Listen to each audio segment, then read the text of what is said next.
Hi everybody, this is Max J. Miller, the upcoming author of How Is That Working with Robert Hollis. And before I continue to tell you a little bit about the Robert Hollis story that we've written, I want to tell you just a little bit about how it really came to be.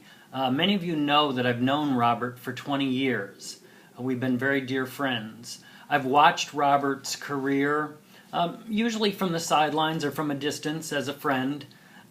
Sometimes I've gotten right in there with him in various projects and enterprises, but for the most part, I've been just his friend and watching from the sidelines. I was actually starting to write another book. This had grown out of my pursuit of a PhD several years ago. I was looking at how certain kinds of stories are really compelling to us. If you think about it, you know, the stories that really resonate with you, not just the flash in the pan, you know, special effects, really cool whiz-bang technology kind of things, but the ones that really live with you, that you remember from your childhood, that you remember throughout life, they're often called hero stories. There's a scholar named Joseph Campbell who wrote extensively about this. But if you look at it, you know, the Star Wars, the E.T., what those stories tell us is some kind of version of somebody leaving their comfort zone, leaving their familiar home and place and setting, and going to some other world and enjoying sometimes enjoying, sometimes it's very challenging, but experiencing some kinds of trials and tests in another world. And then eventually how those stories generally end is the person's coming back to that world that they left, and now they're better equipped to contribute to it and to make a difference. You know, maybe they bring an elixir home that saves the people and the land. And in the case of Star Wars, such an iconic story, you know, Luke Skywalker is on this planet, and he feels like, he says, oh, at this rate, I'm never going to get off this rock. He feels like his life is going nowhere. And he goes to, as it were, another world. It's many worlds, but he travels away from his familiar zone, and then he has these adventures, and eventually he's essentially saving the world for his own people. And there's many other. Think about any story that you've really loved, and it probably has this kind of a pattern to it. Leaving a familiar world, going to a strange, unusual world, and then returning eventually after trials and tests to the home space, but it's somehow different. The hero is somehow different and has something unique to offer back to the community that he once was a part of and is now reinfused into. Why is this significant? Well, I felt like Robert's life really illustrated that. One of the funniest things to me is how over the years people have said, well, Robert, you were just in the right place at the right time, which, if you know his story, is far from the truth. What happened is, you know, Robert was on the path of the career of his lifetime. He was a very successful auto mechanic, was contributing to the technology of racing teams, had really arrived in that particular career, and that career was really taking off for him.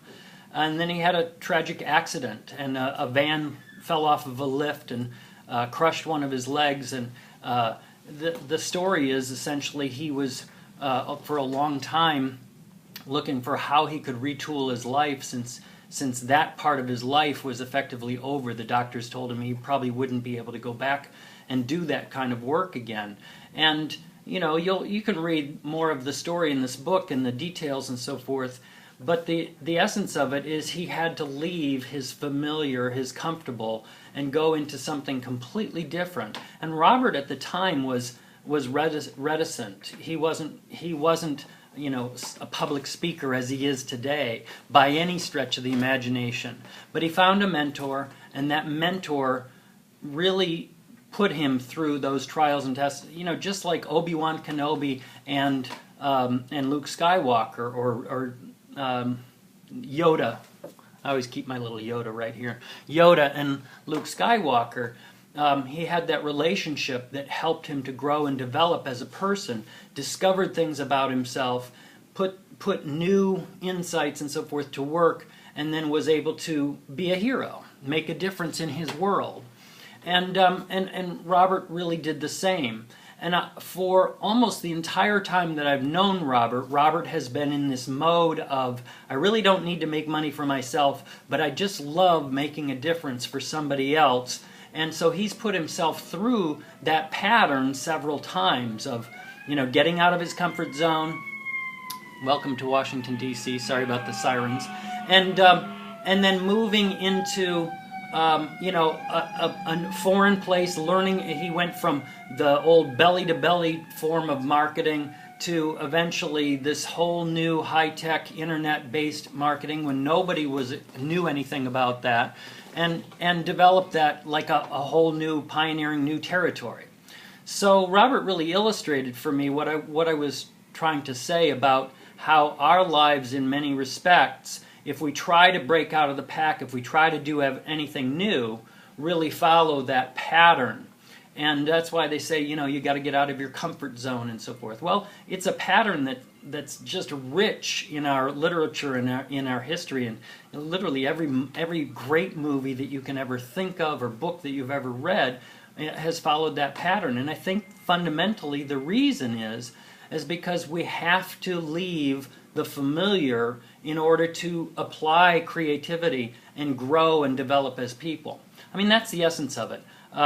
But the one thing that it does for someone like Robert, and anyone who is really effective at marketing themselves, is it builds rapport with an audience. Because, see, Robert was once like you, like me, who was struggling, and that story allows people to step into his world and identify with the struggle, and people can start to empathize and get a sense of, well, here's somebody who's been where I've been, and they've learned how to move on, and they have something to offer me. So the hero's story pattern is very, very important to marketers, very essential to anybody who's trying to make a difference, contribute to others in life, and share what it is that they've learned. So I'm going to share more about that, and of course I'm going to share more specifics about the book. Thank you. If you have any questions, I would love for people to ask me questions about story specifically. I'm going to really focus this website, this Facebook fan page, Max J. Miller, author, on the power of story and how you use story to really shape your message and articulate what your passion is and why and how it is that you can make a difference in the lives of others. So thanks for being here. I appreciate it. We'll talk to you again soon. Bye-bye.